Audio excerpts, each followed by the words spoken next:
आप सभी को स्नेह भरा नमस्कार। सनातन धर्म के अनुसार ज्येष्ठ माह के शुक्ल पक्ष की पूर्णिमा तिथि को ज्येष्ठ पूर्णिमा के रूप में मनाया जाता है। इस दिन सुहागिन औरतें अपने पति की लंबी उम्र के लिए कामना करती हैं एवं व्रत रखकर भगवान विष्णु और शंकर जी को प्रसन्न करने का तप करती हैं। ज्येष्ठ पूर्णिमा का सिद्ध व्रत विधि के साथ करने पर सभी मनोकामनाएं पूर्ण होती हैं, पापों का नाश होता है एवं दान पुण्य करने से पितरों की आत्मा को भी शांति मिलती है। भविष्य पुराण के अनुसार इस दिन तीर्थ स्नान, दान और व्रत करने से सारी बलाएं और रुकावटें टल जाती हैं। आइए जानते हैं कि पूर्णिमा व्रत को रखने के क्या नियम होते हैं।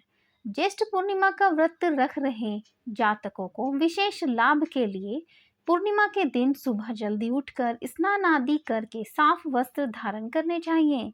ज्येष्ठ पूर्णिमा पर पूजा के समय बांस की टोकरी का प्रयोग करना चाहिए, जिसमें आप सावित्री और सत्यवान की प्रतिमा रख सकते हैं। व्रत को पूरा करने के लिए बरगद अथवा वट वृक्ष की पूजा करना अत्यंत महत्व होता है।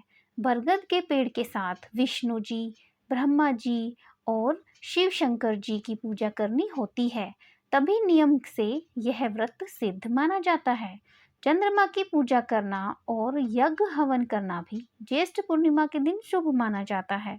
ज्येष्ठ पूर्णिमा के नियम के अनुसार इस दिन ब्राह्मणों को वस्त्र एवं भोजन का दान करना चाहिए। ब्राह्मण बंधुओं से आशीष लेने के बाद आपके सारे काम बनने लगेंगे। कोई भी व्रत हो उसे विधि विधान और पंचांग व पुराणों के बताए हुए नियम के अनुसार ही करना चाहिए। वही जो भी व्रत विधि विधान और नियम के अनुसार नहीं होता, उस व्रत को खंडित माना जाता है तथा उस व्रत का जातकों को कोई लाभ नहीं मिलता। पूर्णिमा व्रत तो हर महीने में एक बार आता है, परंतु ज्येष्ठ माह की अमावस्या और ज्येष्ठ माह की पूर्णिमा पर यह व्रत वट सावित्री पूर्णिमा के नाम से जाना जाता है। यह व्रत 2 बार रखा जाता है। ज्येष्ठ माह की अमावस्या को भी वट सावित्री व्रत रखा जाता है और ज्येष्ठ माह की पूर्णिमा पर भी यह वट सावित्री पूर्णिमा का व्रत रखा जाता है। वट सावित्री अमावस्या का व्रत उत्तर भारत में रखा जाता है और वट सावित्री पूर्णिमा का व्रत दक्षिण भारत में रखा जाता है, जैसे गुजरात, महाराष्ट्र और दक्षिण भारत में ये व्रत रखा जाता है। इसका ज़्यादा महत्व जो है वट सावित्री पूर्णिमा पर जो व्रत रखा जाता है, ये व्रत दक्षिण भारत की तरफ रखा जाता है। कोई भी व्रत हो उसे विधि पूर्वक तरीके से ही करना बहुत ज़रूरी होता है। वट सावित्री पूर्णिमा व्रत का शुभ मुहूर्त क्या होगा, आइए जानते हैं। वट सावित्री पूर्णिमा तिथि का प्रारंभ 3 जून 2023 को सुबह 11:16 से शुरू हो जाएगा। वट सावित्री पूर्णिमा तिथि का समापन 4 जून 2023 को सुबह 9:11 तक हो जाएगा। उदय तिथि होने के कारण वट सावित्री पूर्णिमा का व्रत 3 जून दिन शनिवार को ही रखा जाएगा। आइए जानते हैं वट सावित्री पूर्णिमा का पूजन का शुभ मुहूर्त क्या होगा। पूजा का शुभ मुहूर्त 3 जून को दिन शनिवार को सुबह 7:07 से सुबह 8:51 तक रहेगा। दोपहर का शुभ मुहूर्त 12:19 से शाम 5:31 तक रहेगा। इस बीच में लाभ और उन्नति मुहूर्त दोपहर 2:03 से दोपहर 3:47 तक रहेगा। अमृत सर्वोत्तम मुहूर्त दोपहर 3:47 से शाम 5:31 तक रहेगा।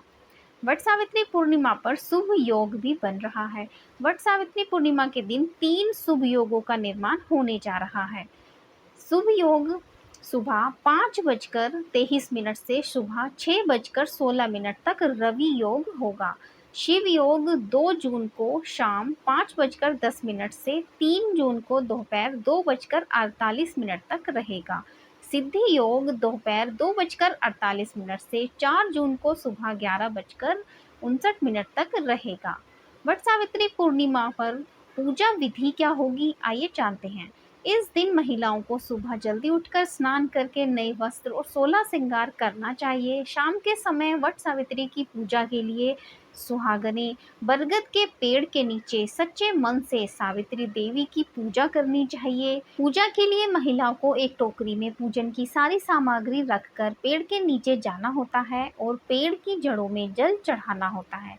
इसके बाद वृक्ष को प्रसाद और भोग लगाकर उसे धूप दीप दिखाना चाहिए और इस दौरान हाथ के बने पंखे से वट वृक्ष की हवा करनी चाहिए और माँ सावित्री से आशीर्वाद प्राप्त करना चाहिए और उनकी आराधना करनी चाहिए। इस प्रक्रिया के पश्चात सुहागनों को अपने पति की लंबी आयु और अच्छे स्वास्थ्य की कामना करते हुए वट वृक्ष के चारों ओर कच्चे धागे या मोली से 7 बार बांधना चाहिए। अंत में वट वृक्ष के नीचे ही सावित्री और सत्यवान की कथा सुननी चाहिए। इसके बाद घर आकर उसी पंखे से अपने पति को हवा करें और उनका आशीर्वाद लें। फिर प्रसाद में चढ़े हुए फल आदि को आप ग्रहण करके शाम को मीठा भोजन करके आप अपना व्रत खोल सकते हैं। अब जानते हैं वट सावित्री पूर्णिमा के व्रत का महत्व के बारे में।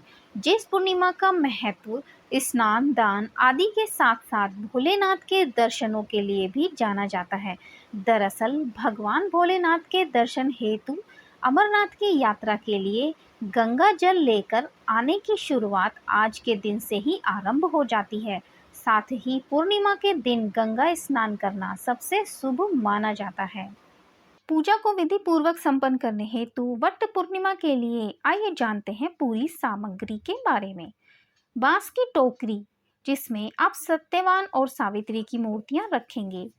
सत्यवान और सावित्री की मूर्ति आप खुद भी बना सकते हैं या मार्केट से भी आप मूर्तियां खरीद सकते हैं। मिट्टी का दिया, घी, तिल या सरसों का तेल, कपास की बाती, धूप, पुष्प, रोली, कुमकुम, कच्चा सूत, कलावा, पान और सुपारी, फल, नए कपड़े, बताशे, चंदन, अक्षत और कलश। सुहाग के सामान के रूप में वट पूर्णिमा का व्रत रखने वाली सुहागिनों को मेहंदी, चूड़ियाँ, पायल, बिछुआ, साड़ी, बिंदी, आलता, नथ, लाल चुनरी आदि अपने सामर्थ्य के अनुसार आप सामान रख सकते हैं। वट सावित्री पूर्णिमा के व्रत में वट वृक्ष यानी बरगद के पेड़ का पूजन होता है। मान्यता है कि इस वृक्ष में स्वयं ब्रह्मा जी, विष्णु जी और महेश जी विराजमान रहते हैं। इसलिए वट सावित्री पूर्णिमा के व्रत में बरगद के पेड़ की पूजा अवश्य करें। वट वृक्ष के नीचे सावित्री और सत्यवान तथा यमराज जी की मूर्तियों को मिट्टी से बनाकर स्थापित करें। मूर्तियों को सच्चे मन से स्थापित करने के बाद आप वट वृक्ष की जड़ों में पानी डालें। पूजा के लिए आपको वट वृक्ष के तने की परिक्रमा लेनी होती है। सुहागिनें हाथ में कच्चा सूत पकड़ें और फिर वट वृक्ष की 7 बार परिक्रमा करें। ऐसा करने से ही आपका व्रत सिद्ध माना जाता है। ध्यान रखें कि परिक्रमा आपको 7 बार ही करनी होगी। परिक्रमा करके हाथ में काले चने लें और फिर मुट्ठी में काले चने लेकर सावित्री और सत्यवान की कथा सुनें। कथा समाप्त होने के बाद प्रसाद अवश्य ग्रहण करें और साथ ही मुट्ठी के चने, गुड़, वस्त्र और कुछ पैसे अपनी सास को बायने के रूप में दे दें। सास नहीं है तो आप सास के समान दूसरी किसी स्त्री को यह सभी चीज़ें भेंट कर सकते हैं। पूर्णिमा के अगले दिन व्रत का पारण किया जाता है। इसमें आपको भीगे हुए 7 काले चने लेने हैं। उन्हें आपको निगलना है, पानी के द्वारा आपको उन्हें निगलना है, आपको उन्हें चबाना नहीं है। 7 भीगे हुए काले चने आपको निगल लेने हैं। उसके बाद आपने जो भी पूजा में प्रसाद बनाया था आपको वह ग्रहण कर लेना है। इसके बाद आपका व्रत पूर्ण हो जाता है। आशा करते हैं आपको हमारे द्वारा बताई गई ये सभी जानकारियाँ पसंद आई होगी। कृपया वीडियो को लाइक, शेयर और चैनल को सब्सक्राइब करना ना भूलें। आप सभी को वट पूर्णिमा की अग्रिम शुभकामनाएं। आप सभी का दिन शुभ हो, आप सभी खुश रहें, स्वस्थ रहें, बहुत ही प्रसन्नचित रहें। आप सभी का धन्यवाद।